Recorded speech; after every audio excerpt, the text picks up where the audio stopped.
Muy buenas tardes, bienvenidos amigos de Logic. Estamos a punto de cerrar el mediodía, la mitad de este día del ombligo de la semana y del Summit. Estamos en la vertiente de la aplicación específica de inteligencia artificial a la actividad del abogado, a la actividad de los operadores jurídicos. Eh, Esta sesión es esencial para los litigantes, en general para los abogados, no solo litigantes, pero es que va muy de la mano lo corporativo, contractual con el litigio. No me puedo retrasar porque el reto es enorme, lo platicaba con nuestros ponentes antes de entrar, así que vamos directo a la materia de esta sesión. El código como testigo, la validez jurídica de actos con IA y cómo hacer valer esa validez jurídica no solamente de ella, pero obviamente nos vamos a centrar en ella.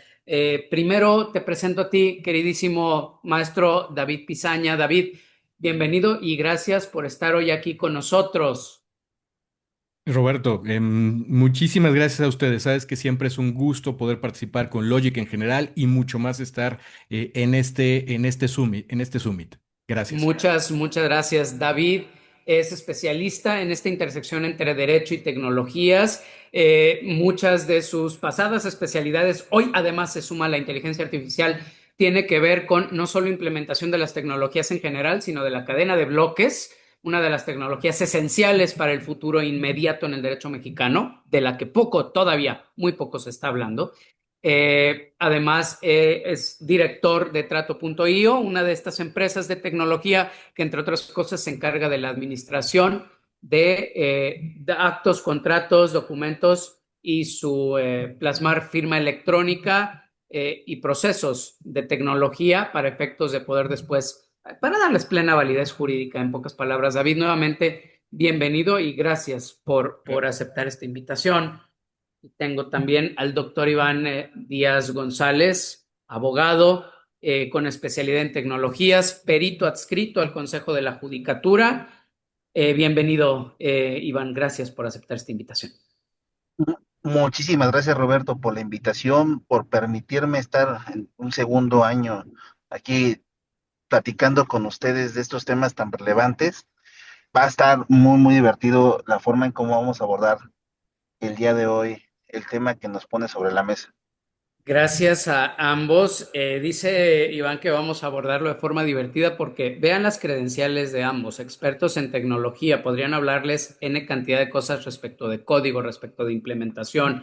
Iván con Cisco y como asesor gubernamental y sin embargo yo los quiero utilizar para lo chiquito, para lo que es el día a día de nosotros los abogados.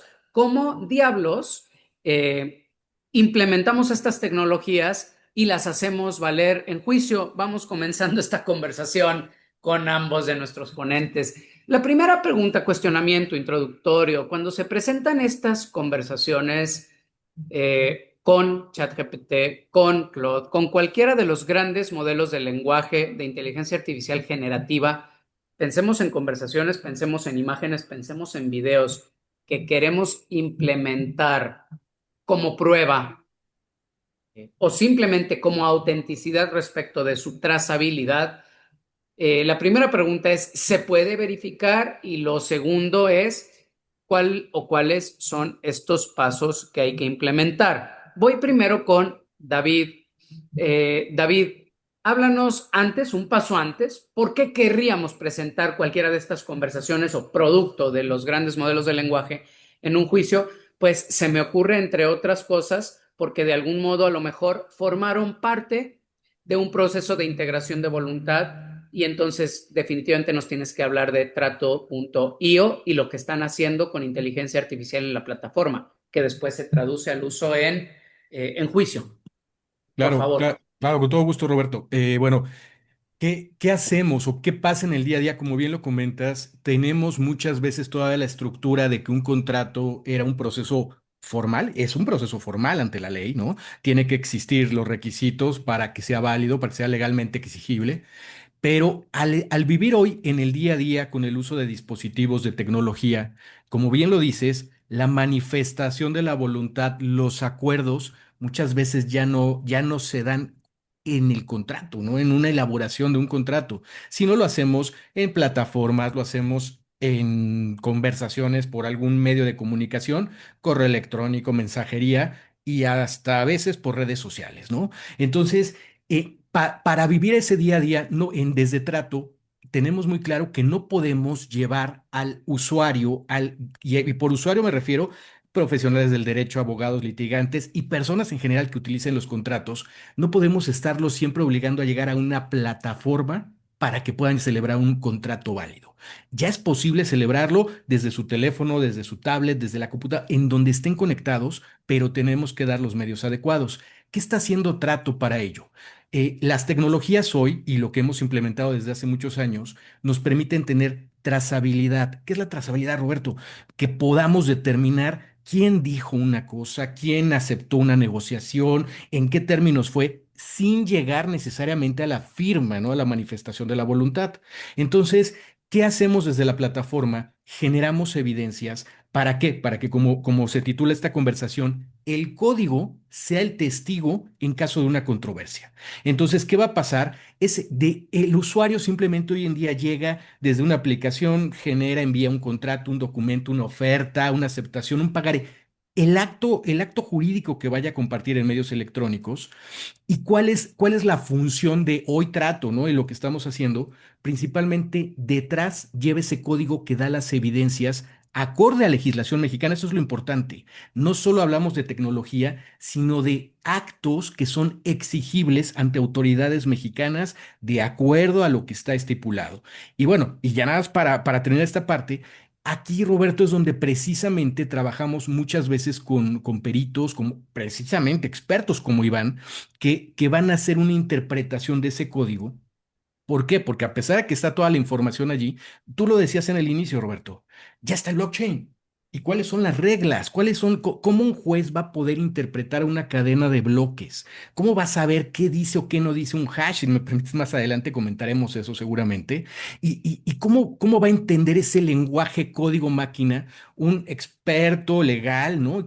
Y que no es experto en tecnología. Ahí es donde nos apoyamos mucho de peritos, ¿no? Básicamente te diría eso ahorita, Roberto.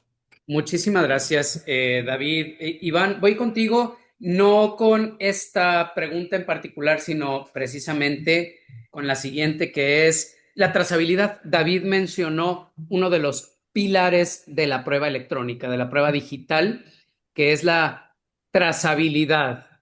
Estoy en el presente y tengo la manifestación de la prueba, lo que pueden captar mis sentidos, pero tengo que hacer esta conexión entre lo que tiene enfrente el juez o el operador jurídico, y su trazabilidad, que va de la mano con la atribuibilidad. Tengo que poder seguir, trazar el camino desde lo que se ve hasta el origen, que es lo que no conocemos, para poder atribuirlo a alguien, a un responsable, a un autor, etcétera, etcétera. Ayúdanos, por favor, con esto. ¿Cómo se puede demostrar técnicamente que un dispositivo, una cuenta específica, por lo tanto, una persona, atribuibilidad, fue el origen de un contenido generado con inteligencia artificial?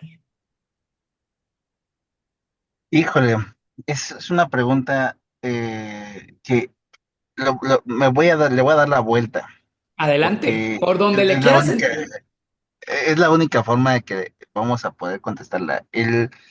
Algo que he comentado en muchos cursos, en periciales, eh, el problema que se tiene bajo los términos de los medios electrónicos es que su naturaleza es anónima, ¿vale?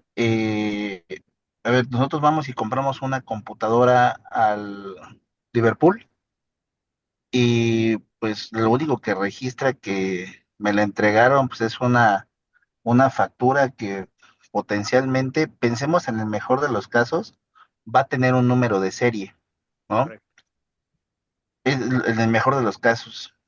Y para que hubiera una atribución de esa compra con respecto a cualquier paquete de datos que se transmite a través de Internet, debería de haber un registro público o un registro que se pudiera consultar en donde la MAC address, que es uno de los principales objetos que se encuentran en la comunicación de una computadora, estuviera ligada a a ese número de serie con esa factura, ¿no?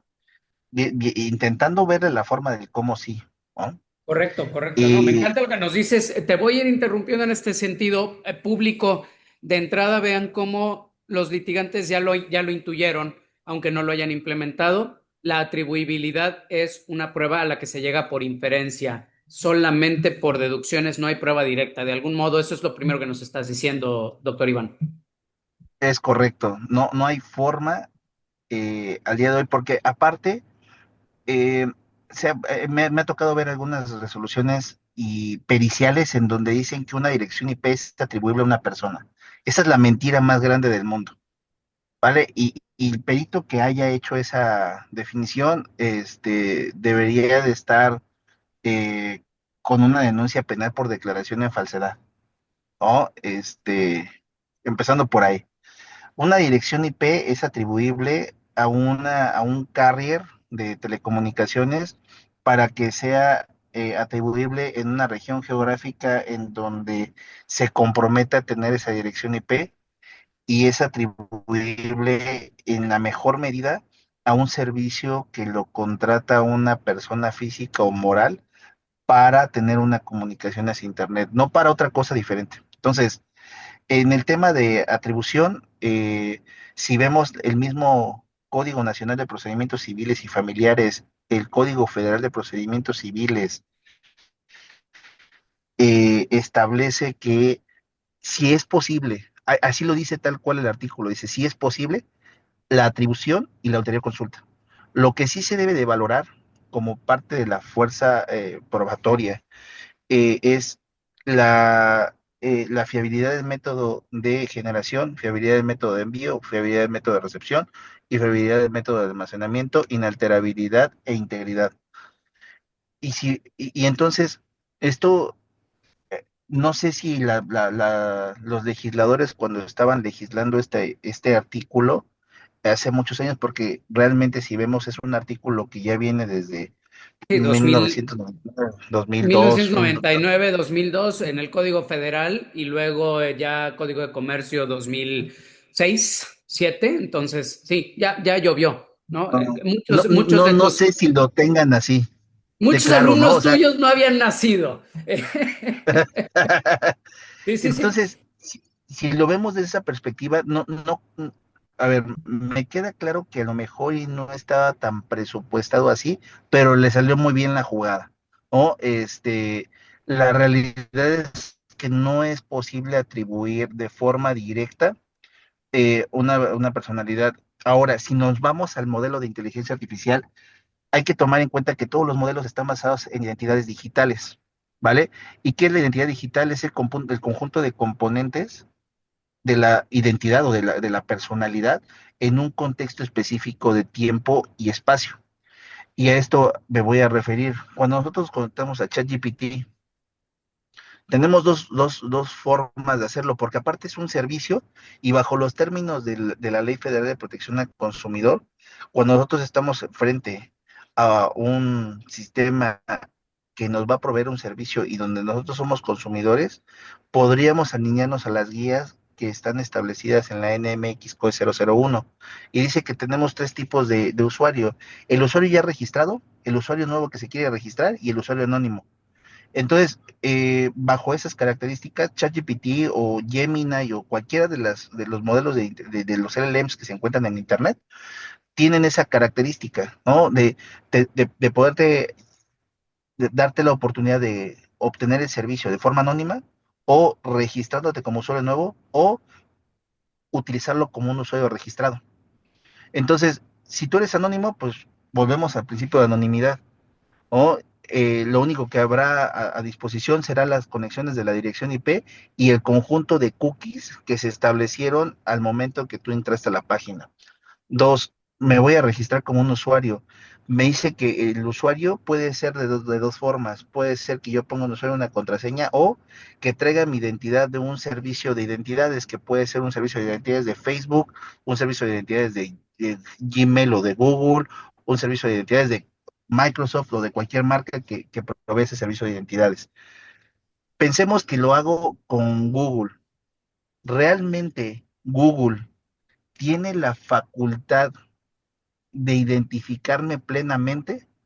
No, porque yo creo una cuenta, o ahorita puedo crear una cuenta que se llame roberto.ibarra2025, @gmail, ponerle una contraseña, poner los datos de Roberto Ibarra, y con eso me pongo a generar identidades digitales de Roberto.ibarra. Oye, Roberto.ibarra representa a Roberto.ibarra o a Roberto Ibarra. Potencialmente sí, potencialmente no, dependiendo de quién lo quiera ver. Y es asimismo, yo pongo a disposición, oye, pues mi correo es ivandiazgonza@gmail.com. Realmente todas las comunicaciones que salgan de ivandiazgonza@gmail.com son atribuibles a mi persona. No, porque el mismo sistema de Gmail puede ser configurado para que mande mensajes automáticos, y es el caso particular, y eso lo podemos ver hasta en empleos, en la cuestión laboral. Pensémoslo de esta perspectiva. Cuando nosotros nos vamos a ir de vacaciones, y que tenemos nuestro correo laboral, lo que hacemos es programarle que de tal fecha a tal fecha tenga respuestas automáticas. Entonces, ¿realmente esos mensajes que se enviaron son atribuibles a mí? No, no son atribuibles. Son atribuibles a un sistema informático que tienen una percepción de identidad asignada a Iván Díaz bajo un documento que establece esa relación. Entonces, tecnológicamente, no existe un mecanismo por medio del cual los motores de inteligencia artificial tampoco puedan atribuir de forma definitiva esa identidad.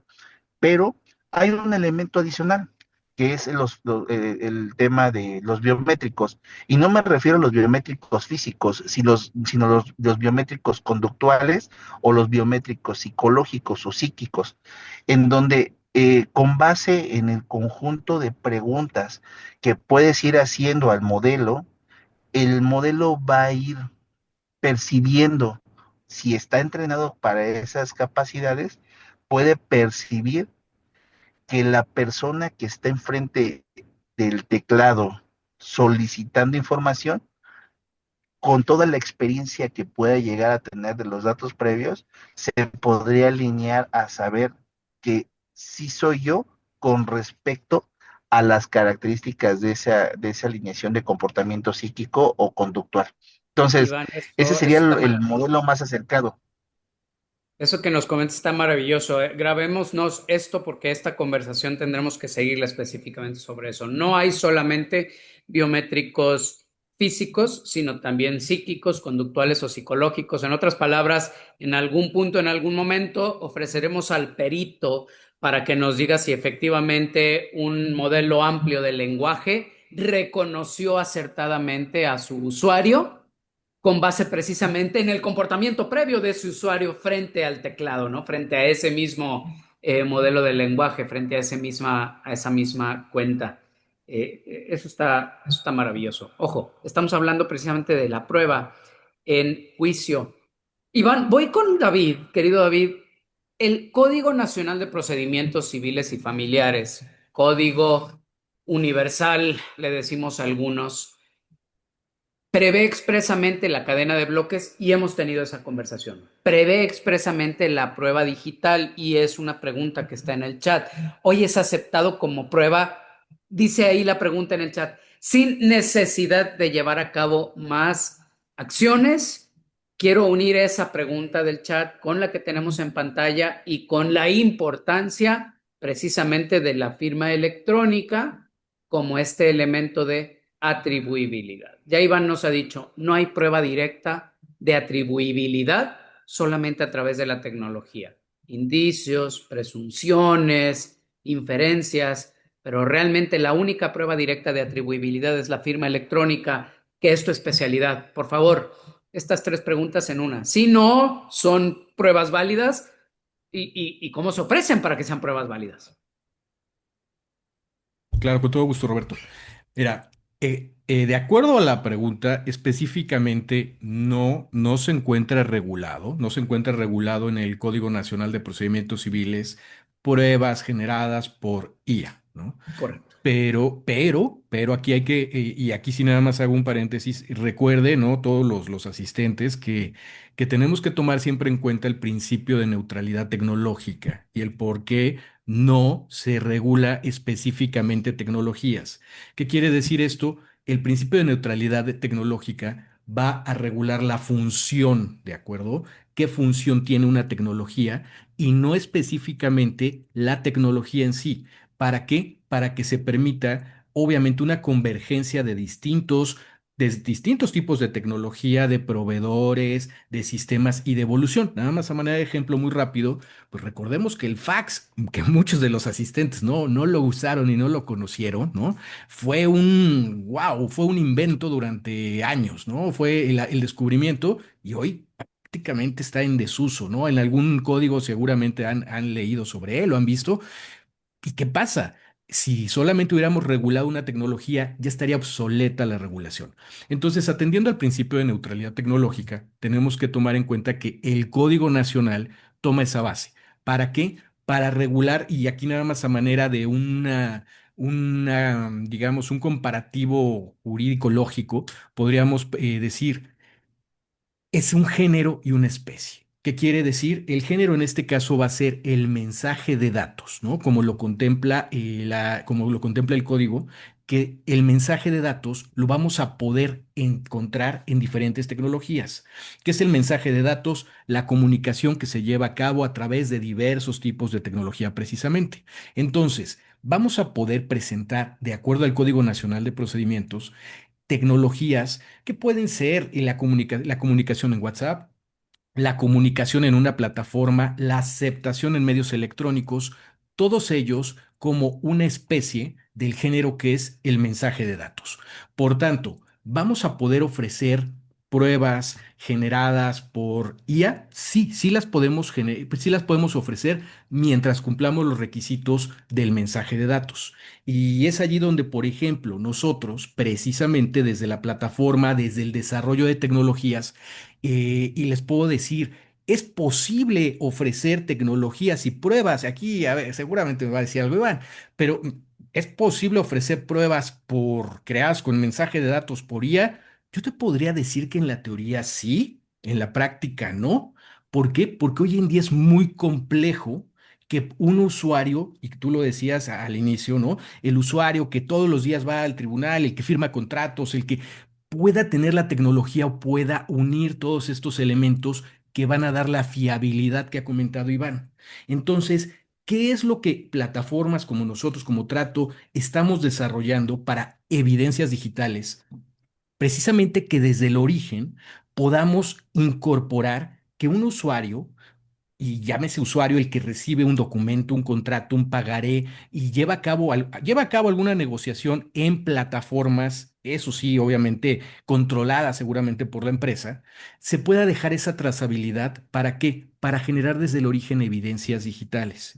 Y bueno, y ya nada más para ir terminando esa parte, precisamente esas evidencias, ¿no? Ese mensaje de datos lo podríamos aportar desde el envío, la negociación. Y aquí también yo, para los abogados, obviamente los especialistas en derecho, les comento, no olvidemos y revisen por favor el artículo 38 de Código de Comercio, por ejemplo, donde nos establece de forma específica que todo comerciante debe de guardar los registros, comunicaciones y todo lo que tenga que ver con precisamente su manejo, ¿no? El manejo como un ente comercial. Entonces, ¿qué pasa? Nosotros, al enviar comunicaciones, correos electrónicos, al enviar registros, al enviar documentos para firma, tenemos como comerciantes la obligación, bajo este fundamento, de guardar todas estas evidencias. ¿Dónde viene el problema, no? Que es lo que comentaba Iván.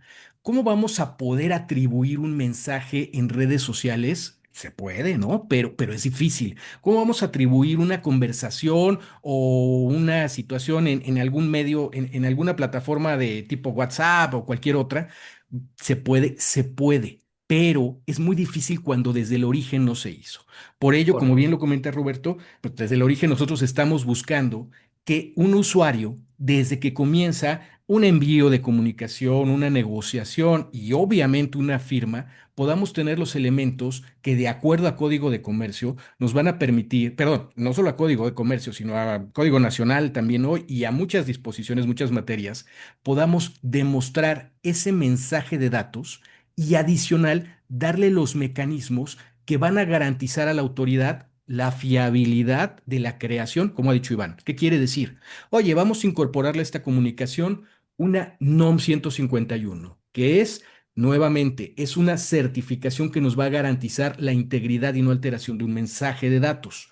Podemos registrarlo ya hoy, y como lo estamos haciendo, en blockchain o cadena de bloques. ¿Para qué? Para precisamente dar una prueba plena. Entonces, ¿qué quiere decir? Nosotros como plataformas estamos construyendo evidencias para que un usuario pueda tener eso de origen y obviamente ya en un conflicto, en un litigio, bueno, quizá no pueda ser directamente hoy en día todavía analizada y comprobada por una autoridad, pero precisamente expertos como Iván van a corroborar si corresponde la evidencia con las comunicaciones, siempre y cuando obviamente se hayan hecho en estos términos. Principalmente diría eso, Roberto. Me encanta lo que dijiste, David. Voy a tratar de resumir y de salvar precisamente estas perlas que no se nos pierdan. Afortunadamente vamos a poder volver a todas estas conversaciones. Auditorio, ya lo están captando. El problema no es que se pueda o no.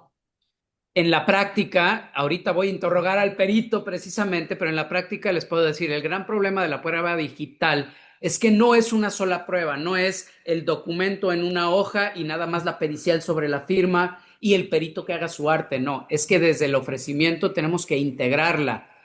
¿Dónde está? ¿Cuál fue su origen? ¿Existe o no existe? ¿En qué formato existe? Si es un video, si es una comunicación. Traernos la tecnología, le decimos el soporte, la cadena de custodia, después su ofrecimiento, después su desahogo, el ofrecimiento de los medios de desahogo. Corre a cargo de nosotros, por ejemplo, el que o el perito lleva su propia computadora con el software o la ofrecemos nosotros, no a cargo del tribunal. En fin, Iván, a eso iba precisamente.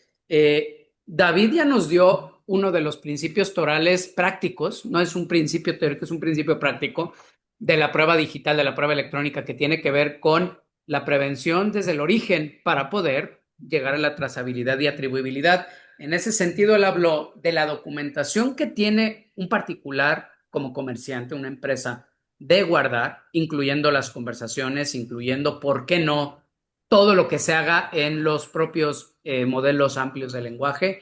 Aquí lo que te quiero preguntar es precisamente desde este punto de partida, ¿ayuda o no ayuda? ¿Facilita o no facilita el desahogo de la prueba pericial? Esto que tenemos en pantalla, el que, por ejemplo, no sean emails genéricos de Gmail que puede crear cualquiera, Roberto.Ibarra, sino cuentas corporativas que después asignan cuentas individuales a empleados, a colaboradores. Por favor, este y otros tips desde el perito, casi casi te estoy pidiendo que nos digas cómo te hacemos más fácil tu chamba. Fíjate que ahí sirve, sí, siempre que esté correctamente protocolizado. Correcto. Y lo voy a poner de un ejemplo. Comúnmente, ¿qué es lo que pasa? El problema lo vamos a tener con aquel empleado que no cumplió con los requisitos específicos. El director general, ¿no? Oye, pues es el director general, ¿cómo le vamos a hacer que firme un documento de asignación de un correo? Entonces, se genera su correo, este, Pablito Pérez, pablito.pérez arroba miempresa.com. Oye, ¿y quién asegura que Pablito.Pérez es el dueño de esa comunicación o que le fue asignado? Entonces, si no tenemos controles adecuados de asignación de la información, por más que se parezca el nombre de la persona con la cuenta de correo electrónico, vamos a tener muchos problemas para poderlo atribuir. Dos, eh, el control de acceso privilegiado. Es un tema que poco se habla en materia jurídica, pero en materia de seguridad de la información es un tema gravísimo. Estas personas de tecnologías de información que tienen acceso total a la administración de los sistemas. Oye, este compadre puede llevar a cabo un acceso directo a través de la cuenta de pablito.pérez Gmail o Hotmail o de mi empresa.com para enviar un correo electrónico que Pablo.Pérez nunca supo ni estuvo enterado? Sí, sí lo puede hacer. Lo puede hacer sin ningún problema. Oye, ¿quién revisa que eso no se hizo? Pues no sé, en la mayor cantidad de empresas que me toca, pues debería de ser una persona de seguridad de información o una persona de auditoría y por ende debería estar segregada la función, que esto nos lleva a otro tema también bien relevante. ¿Cuántas de las funciones dentro de un área de tecnologías de información están segregadas? ¿Cómo nos aseguramos que el mismo director de TI no es juez y parte de la misma operación? ¿O y que no actuó en contubernio para llevar a cabo las operaciones? Entonces, se vuelve complejo, eh, porque hay muchas condiciones que debe de ser parte de la experiencia del perito poder definir y poder clarificar. Y entonces, eh, no es tanto que se quiera ayudarle al perito a facilitar la chamba, es un acompañamiento mutuo desde el momento de la presentación de la prueba, ¿no? Y eso es bien relevante. No podemos ya decir que el abogado va solo y presenta sus pruebas y ya pues, el perito vendrá en 2 meses o en 6 meses o en 3 años a rendir la pericial, a desahogar y pues, a ver cómo nos va. No, es un acompañamiento desde el momento de la presentación de la prueba hasta el momento del desahogo y si hay junta de peritos hasta ese momento. En otro aspecto importante, y voy a tomar un poquito de lo que comentaba David hace un momento y de la pregunta que le hiciste a David, el tema de los mensajes de datos, hay que tomar en consideración que todas las interacciones que lleva a cabo un modelo de inteligencia artificial es un mensaje de datos, ya sea de recepción o de emisión, o el conjunto de interacciones intermediarias a través de los diversos modelos que puedan tener de interacción, ya sean redes neuronales, deep learning, lo- como sea, ¿vale? Todo eso va a generar múltiples mensajes de datos. Entonces, hay una materia muy específica que se denomina explicabilidad de la inteligencia artificial. La explicabilidad de la inteligencia artificial es un modelo que permite obtener información de lo que se está haciendo como parte del procesamiento, que realmente la materia de la pericial recaerá en esa explicabilidad, más que en el resultado, porque el resultado solamente es la materialización del conjunto de mensajes de datos que se llevaron a cabo previamente. Entonces, ¿se pueden utilizar a través de blockchain? Técnicamente sí.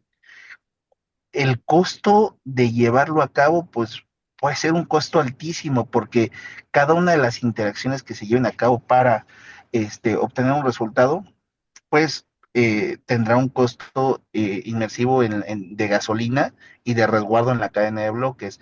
Entonces, por ende, mucho de lo que se hace en los modelos de explicabilidad es intentar explicar la salida o la entrada, pero no el conjunto de elementos que se encuentran en el interior del modelo. Entonces, sí, sí tendremos que empezar a modificar y a crear nuevas expectativas y nuevos modelos de definición para la presentación de las periciales. Y no quiero decir que vamos a empezar hoy, nada más, voy a hacer aquí un pequeño comercial, pero hoy en la noche en Abogadas MX, tengo la oportunidad de presentar el modelo de cómputo forense para inteligencia artificial. ¿No? Vamos a tener curso sobre esas características y también estamos con la certificación con una empresa para abogados para que aprendan a presentar este tipo de pruebas en medios electrónicos. ¿Por qué? Porque es relevante ver que el modelo de IA sí existe, el modelo de IA presentable en juicio sí existe los mecanismos de comprobación. En una de las sesiones que tuve con los chicos en la certificación, les presentaba o les enseñaba cómo presentar un chat GPT o un modelo LLM, cómo lo presentas en juicio.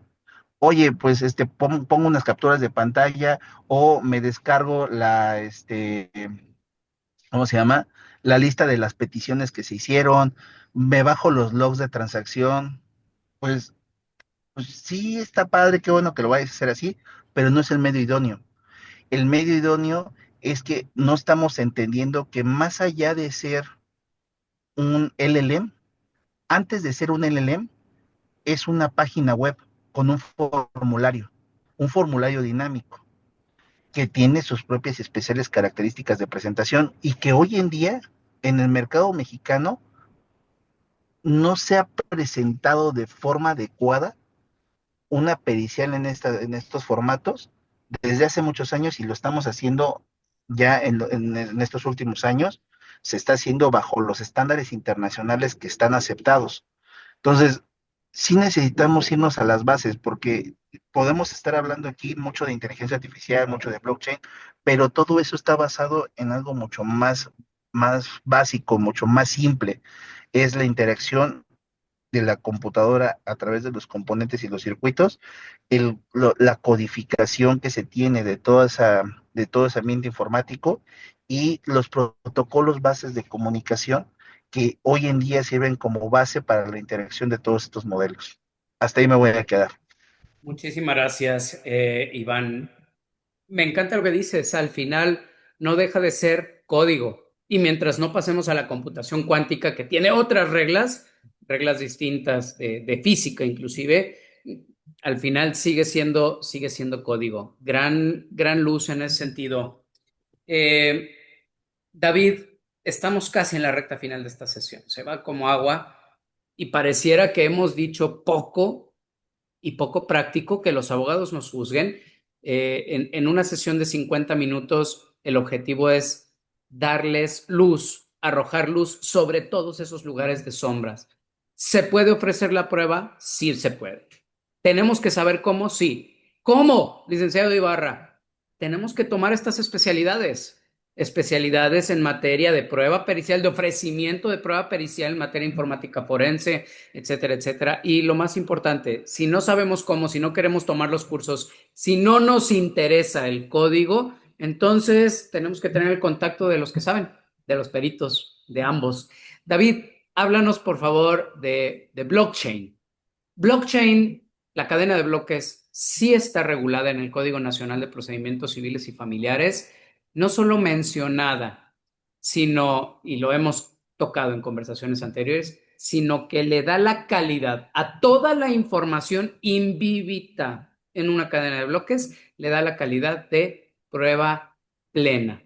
Como todo lo que viaja en una cadena de bloques es información, es en realidad una prueba plena del tipo documental.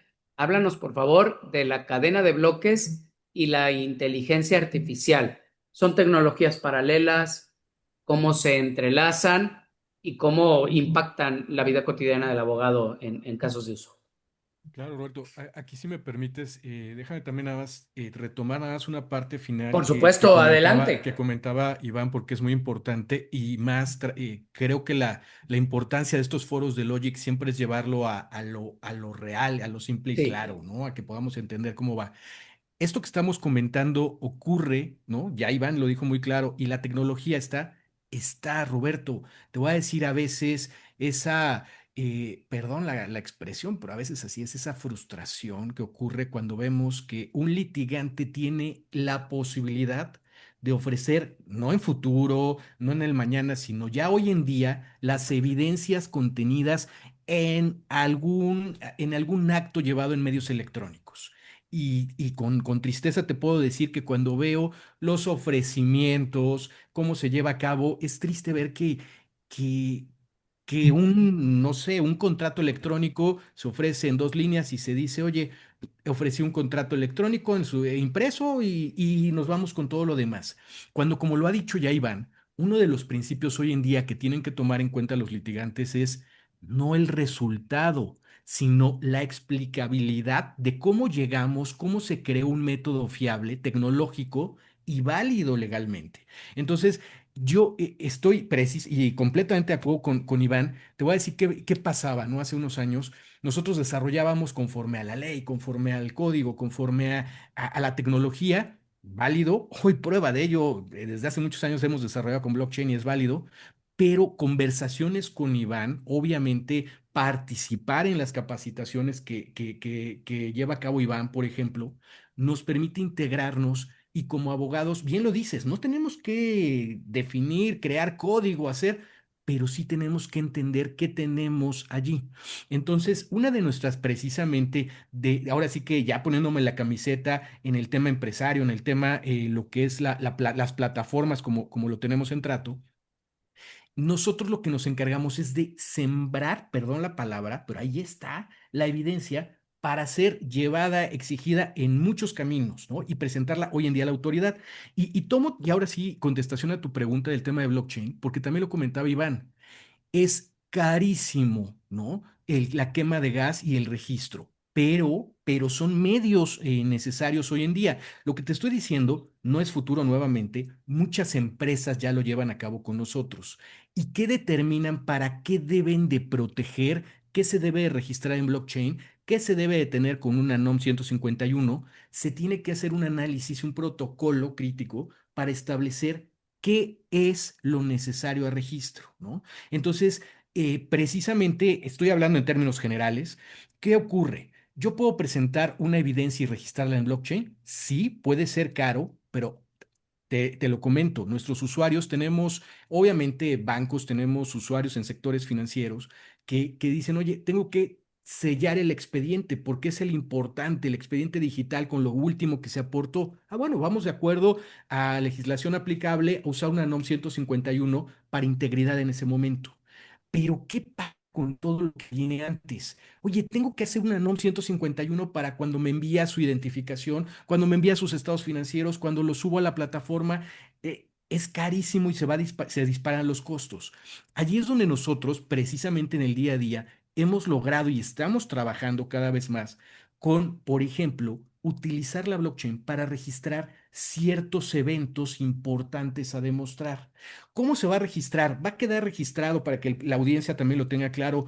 Yo envié el documento y Roberto lo aceptó. No, mandamos solamente hash, esos códigos únicos identificadores que van a relacionar un evento, por ejemplo, en nuestra plataforma. Entonces, de esta forma tenemos un registro en blockchain para el envío, para la recepción del mensaje de datos. ¿Qué mensaje? Quizá un contrato, lo que quieras, y hoy en día podemos usarlo para precisamente ciertas comunicaciones o desarrollos en los cuales se utiliza inteligencia artificial. De esta forma, ¿qué pasa? Extraemos el mensaje de datos proveniente, por ejemplo, de una conversación en un chat importante o una herramienta de inteligencia artificial que esté desarrollando alguna interacción con la empresa y ella la vamos a poder registrar. ¿Para qué? Para proteger quizás secretos industriales, propiedad intelectual, lo que venga, ¿no? Y vamos a mandar este registro. ¿Qué pasa con ello? Estamos, y nuevamente con lo que inicié en este bloque, a veces nos quedamos tristes porque llegamos con los litigantes y no saben que está eso ahí, no saben cómo hacerlo. Aquí necesitamos hoy en día a un perito, como Iván, como todos estos, como los peritos que puedan ya desahogar esto. ¿Para qué? Para hacer la conexión entre lo que tenemos registrado en blockchain. ¿Por qué? Porque en un juicio vamos a presentar en tema real la lectura humana, lo que hoy podemos interpretar y vamos a presentar como tal el código en algún método de registro fiable, una cadena de bloques, una NOM 151. ¿Cuál es la trascendencia del perito? Que ese perito hoy en día le va a confirmar a una autoridad si lo que dice el texto corresponde con el código, ¿no? Y eso puede Correcto. aportar la evidencia. Y creo que por allí nada más para cerrar va un poco esa es la parte importante. No nada más necesitamos dar un certificado NOM 151, no nada más necesitamos tener un registro, sino necesitamos a la autoridad en su momento hacer un adecuado desarrollo, un adecuado ofrecimiento. ¿Para qué? Para demostrar que existe un método fiable y para ello un perito nos va a ayudar a corroborar. Sería Tal eso. cual, tal cual. Gracias, David. En ese sentido, Mario plantea la pregunta, en el caso de querer demostrar la originalidad de una obra generada por IA, entiendo por originalidad que efectivamente salió de tu cuenta de OpenAI, por ejemplo, Mario, y no de la de alguien más. Quiero pensar que a eso te refieres, que tendrías que mostrar como medios probatorios, prompts y blockchain. No, lejos de eso. Como estás viendo, nos dice Iván, código.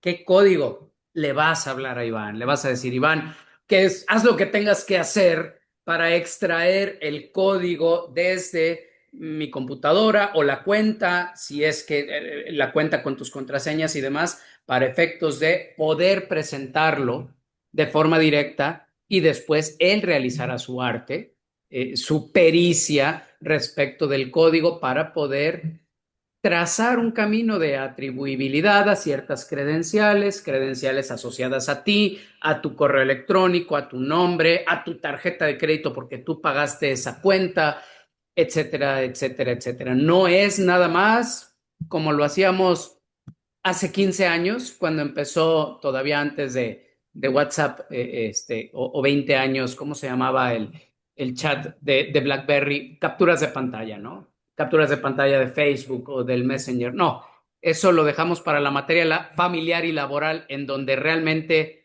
y por la materia, no porque debiera ser así, por la materia, hasta cierto punto pasan a segundo plano las verdaderas pruebas periciales porque ellos resuelven a verdad sabida y buena fe guardada. Es un principio del derecho mexicano terrible, pero en materia laboral y en materia familiar así aplican. Yo estoy a favor de que rija la técnica en todas nuestras áreas del derecho. Estamos cerrando. De hecho, ya me está presionando control. Tenemos 2 minutos para cerrar.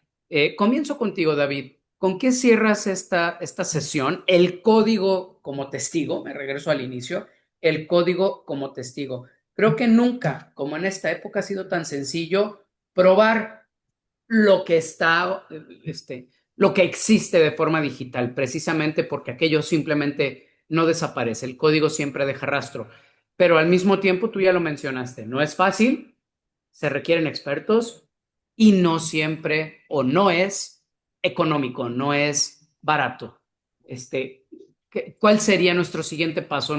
Tu recomendación en ese sentido, David. Misma pregunta va a ir para ti, Iván. Por favor, David. Claro, Roberto. Mira, para mí básicamente yo cerraría precisamente recordándole a la audiencia que hoy tenemos un testigo que durante décadas, cientos de años no lo tuvimos, ¿no? Y por eso muchas veces antes de entrar a resolver la litis real de una situación, tenemos que determinar cuáles son las evidencias admisibles, qué es, y ahí nos perdemos con todo lo que dice un papel, ¿no? Hoy en día el código nos va a permitir, si es bien usado, y eso lo dejo muy claro, si es bien aplicado, nos va a permitir determinar evidencias no solo directas como una manifestación de la voluntad, sino evidencias circunstanciales, digitales, que nos permiten conocer el lugar donde se llevó a cabo, los momentos, las comunicaciones, cuando esto antes no lo tenía ni el litigante ni la autoridad. Entonces, aprovechemos este código que está ya allí, que se puede utilizar, ¿no? Es difícil, como bien lo dices, pero bueno, plataformas como nosotros, como Trato, precisamente estamos acercando a la gente que puedan utilizar esto en favor de ellos. Simplemente diría, aprovechen lo que hoy ya tenemos, si bien es obviamente es mejorable, obviamente todo lo que tenemos en código, en legislación, ya lo podemos aplicar y ya lo podemos usar en favor de verdaderas evidencias digitales, Roberto. Muchísimas gracias, David Pizaña. Por favor, doctor Iván, ¿con qué cierras? ¿Con qué te quedas frente a estas? Ahora sí que para ti sí es el día a día y casi se va a convertir ya en forma exclusiva. No va a haber otras que las pruebas digitales, ¿no? Y a lo mejor un par más del mundo físico, pero realmente estamos hacia allá, vamos caminando hacia allá. ¿Qué nos podrías decir a ese respecto? Yo, bueno, hay que tomar en cuenta que el Código Nacional de Procedimientos Civiles y Familiares ya contempla la documental en medios electrónicos o la documental digital, ¿no? Y la equipara por equivalencia funcional con los documentos físicos, ¿no? Y están en el mismo articulado, nada más hacen algunas especificaciones para los medios electrónicos, para los medios físicos. Eso por una parte. Dos, el tema de la blockchain para que sea prueba plena, uno debe de cumplir una característica bien importante, debe ser una blockchain pública, ¿vale? Y es muy, muy claro y lo tengo muy, muy claro porque fue una de las cuestiones que fue mi obra llegar al código esa parte de pública. ¿No? Yo pedí que fuera así y me lo respetaron este, y en ese sentido, pues por eso se quedó como pública, porque había mucho riesgo de una blockchain de consorcio o una blockchain privada porque pues, son manipulables, porque la blockchain no es segura por sí misma, es segura porque hay muchos ojos viendo la misma información, ¿vale? Entonces, y eso la vuelve le da más certeza. Eso por otro lado. Contestando el tema de la originalidad, yo tengo la firme convicción y en mis estudios, mi tesis doctoral establece varias características de ese tema de originalidad, aunque no lo abordo de forma específica porque mi tesis estaba más enfocada a el estudio del ciclo de vida de desarrollo de software para la práctica del derecho. Pero los sistemas de inteligencia artificial, su naturaleza es aprender patrones y outliers, lo que siempre se repite y lo que no se repite. Entonces, bajo ese término, ninguna obra, por su propia naturaleza, por más prompting, por más contexto, por más que nosotros le digamos, siempre estará basada en un patrón o un no patrón de los datos con el cual fue emitido el aprendizaje. Entonces, la naturaleza no genera originalidad. Eh, y yo he propuesto en algunos aspectos el tema del derecho de autor comunitario, porque técnicamente los datos de los cuales aprende un sistema de inteligencia artificial estarán basados en fuentes públicas o en fuentes privadas, pero que consolidan un conjunto de datos de diversas personas que los crearon para una finalidad en particular. Entonces, en ese sentido, sí creo que no es posible la originalidad. Y ya para terminar, la prueba en medios electrónicos para los modelos de inteligencia artificial requieren de una nueva especialización de los abogados, no importando la materia civil, laboral, mercantil, administrativa, electoral. Yo he participado ya en asuntos de todas esas materias penal y la realidad es que si no tenemos una buena práctica de presentación, desde cómo presentamos el medio, cómo hacemos el cuestionamiento, cómo alineamos con los objetivos, cómo hacemos que se vuelva admisible, entonces más adelante nos vamos a encontrar con muchos problemas y no solamente como abogados, sino vamos a poner en problemas al juez por haber admitido algo que puede ser con una característica ilegal, poco creíble o inadmisible, pero que no tenía la concepción el juez de que era inadmisible por las características en cómo fue presentada. Entonces, sí necesitamos empezar a evolucionar el conocimiento hacia estas nuevas tendencias de procesos judiciales, porque si no, tenderíamos a crear tesis y jurisprudencia que más allá de ayudar a la sociedad a crecer en la forma de la tecnología de información, impulsará a la sociedad. Es cuanto. Muchísimas gracias a ambos. Les agradezco infinito. Iván, David, nos volveremos a ver. Cerramos la sala porque nos tenemos que ir con prisa, pero verdadero honor. Gracias por compartir tanta y tan valiosa información. Que tengan muy bonita tarde. Realmente, gracias, Roberto. Gracias, Logic.